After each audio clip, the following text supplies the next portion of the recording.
start this evening, I want to introduce our moderator, Martin Giles. Social entrepreneurialism. What exactly does that term mean? I mean, Entrepreneurial individuals who pursue new solutions to old problems. Social entrepreneurs, just somebody who's got that relentless desire to learn and grow and improve something. Seems like the most successful or the most exciting entrepreneurs are ones that have a really big vision of a problem they're going to solve, and the big problems are ones that happen to be social issues. Government is not able to provide these services anymore. Depends on your ideological view of the role of government, and being that you're from The Economist, I can probably guess yours. I love government when it's small. Small is better. Small is beautiful.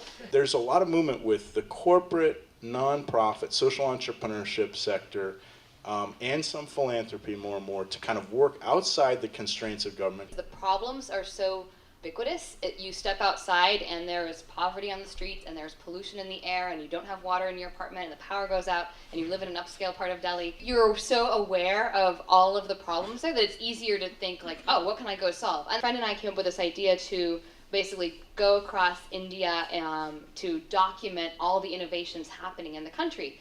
And then we thought, well, we could do it by train, or we could get some like electric cars that are plug-in with solar panels on the roofs, and bring a solar rock band and a troupe of Bollywood dancers, and do it right.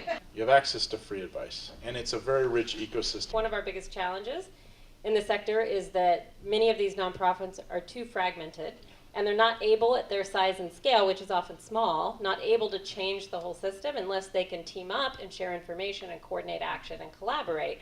And so increasingly we're seeing funders interested in this kind of collaboration and networking. Capital has been a real problem because people come in with great ideas, people get enthusiastic about it, then they meet Bob.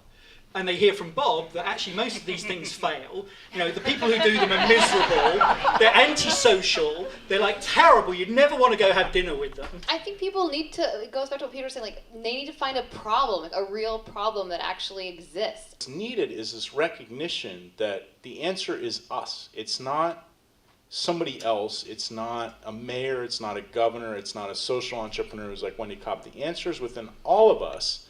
If we are able to effectively identify problems and voice what insight we have onto those problems into a larger collective that can begin to solve those problems. And you have to take responsibility for that. I would distinguish between, for entrepreneurship in general, to distinguish between the way it's almost always taught and the way that it should be taught, which is that when it's taught wrong, which is taught in 99% of the time, what you do is you have people talk about starting a business. Yeah. Now that I'm researching this issue of unemployment and job skills, when I've gone down to the unemployment offices of San Jose, I was actually really struck by the fact I'd open my laptop to have people try out this website I'm building, and a majority of the people that I met were very intimidated by the idea of opening up a web browser and going onto a website. The fact that like in Silicon Valley people are familiar with technologies, they're using the latest, they're familiar with Google Docs and all these new features that constantly come up. We just kind of keep updating ourselves in the latest features that come out for all these new products.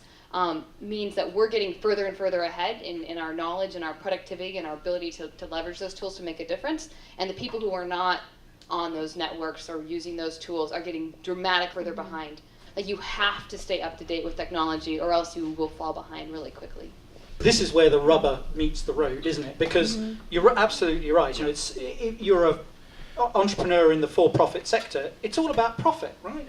There's one number, how much can you make and how quickly can you make it? The ideal is when you have an established organization or established institution where there's this constant growth and learning that goes on. And the problem is when that doesn't happen. The responsibility that we all need to take. I mean, recently in my work, I've been in the social entrepreneurship field. I started as one. It's incredibly hard. What was most powerful, I think, to me is this recognition that everybody can contribute something to these solutions. If they recognize that they're the answer, it's not going to come from somewhere else. Thank you very much for spending this evening with us, and please join me in a big round of applause for our